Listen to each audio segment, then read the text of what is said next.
ಪರಿಸರ ದಿನ ಬಂದ ತಕ್ಷಣ ನಾವೆಲ್ಲರೂ ಕೂಡ ನಮ್ಮ ಮನೆಯ ಅಕ್ಕಪಕ್ಕ ಅಥವಾ ಬೀದಿಗಳಲ್ಲಿ ಪರಿಸರ ದಿನವನ್ನ ಆಚರಿಸ್ತೇವೆ, ಸ್ಟೇಟಸ್ ಅಲ್ಲಿ ಫೋಟೋ ಹಾಕ್ತೇವೆ, ನಾವೇ ಒಬ್ರು ದೊಡ್ಡ ಪರಿಸರ ಪ್ರೇಮಿ ಅಂತ ಪೋಸ್ ಕೊಡ್ತೇವೆ. ಆದ್ರೆ ನಮ್ಮ ಮನಸ್ಸಲ್ಲಿ ನಾವು ಪರಿಸರವನ್ನ, ಪ್ರಕೃತಿಯನ್ನ ರಕ್ಷಣೆ ಮಾಡ್ತಾ ಇದ್ದೇವೆ ಅನ್ನುವಂತಹ ಭ್ರಮೆ ಇದ್ರೆ ಬಿಟ್ಟು ಬಿಡಿ. ಯಾಕಂತ ಹೇಳಿದ್ರೆ ಅಂತಹ ಭ್ರಮೆ ಏನಾದ್ರೂ ಇದ್ರೆ ಒಮ್ಮೆ ನಮ್ಮ ಮಂಗಳೂರಿನ ಬೆಂಗ್ರೆಯ ಈ ಒಂದು ಎಂಡ್ ಪಾಯಿಂಟ್ಗೆ ಬಂದು ನೋಡಿ. ನಾವು ನಮ್ಮ ಮನೆಯ ಹತ್ತಿರ ಕಸವನ್ನ, ತ್ಯಾಜ್ಯವನ್ನ, ಪ್ಲಾಸ್ಟಿಕ್ ಅನ್ನ ಬಿಸಾಡ್ತೇವೆ, ಅವೆಲ್ಲವೂ ಕೂಡ ಬಂದು ಸಮುದ್ರ ಸೇರುತ್ತೆ.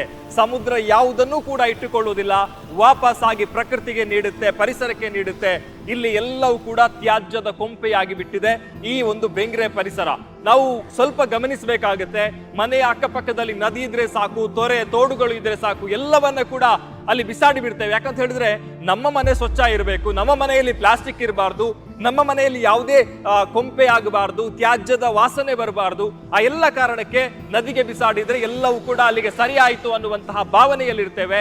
ನದಿಗೆ ಬಿಸಾಡಿದಂತಹ ಆ ಕಸ, ಆ ತ್ಯಾಜ್ಯ, ಆ ಪ್ಲಾಸ್ಟಿಕ್ ಇಲ್ಲಿ ಬಂದು ಸೇರುವಂತದ್ದು ಕಡಲಿಗೆ. ನೀವು ಅದು ತೋಡುಗಳಿಗೆ ಬಿಸಾಡಿ, ತೊರೆಗಳಿಗೆ ಬಿಸಾಡಿ, ಅಥವಾ ಎಲ್ಲ ಒಂದು ಕಡೆಗೆ ಬಿಸಾಡಿ, ಮಳೆಗಾಲದಲ್ಲಿ ನೀರು ಎಲ್ಲ ಹರಿದುಕೊಂಡು ಹೋಗಿ ಸೇರುವಂತದ್ದು ನದಿಗೆ, ನದಿಯಿಂದ ಬಂದಂತಹ ನೀರು ಸೇರುವಂತದ್ದು ಸಮುದ್ರಕ್ಕೆ, ಸಮುದ್ರದಲ್ಲಿ ಶೇಖರಣೆಯಾದಂತಹ ಎಲ್ಲ ಪ್ಲಾಸ್ಟಿಕ್ ತ್ಯಾಜ್ಯಗಳು ಇಲ್ಲಿ ಬಂದು ಶೇಖರಣೆಯಾಗಿದೆ.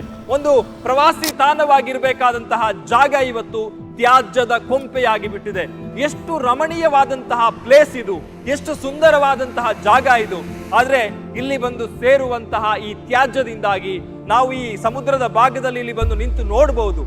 ಪ್ರತಿ ಕ್ಷಣವೂ ಕೂಡ ಪ್ಲಾಸ್ಟಿಕ್ ತ್ಯಾಜ್ಯಗಳು ಏನೆಲ್ಲ ನಾವು ಬಿಸಾಡಿದ್ದೇವೆ ಎಲ್ಲವೂ ಕೂಡ ಸಮುದ್ರದ ತೀರಕ್ಕೆ ಬಂದು ಬೀಳ್ತಾ ಇದೆ. ಯಾರು ಹಾಗಿದ್ರೆ ಪರಿಸರವನ್ನ ರಕ್ಷಣೆ ಮಾಡಬೇಕು?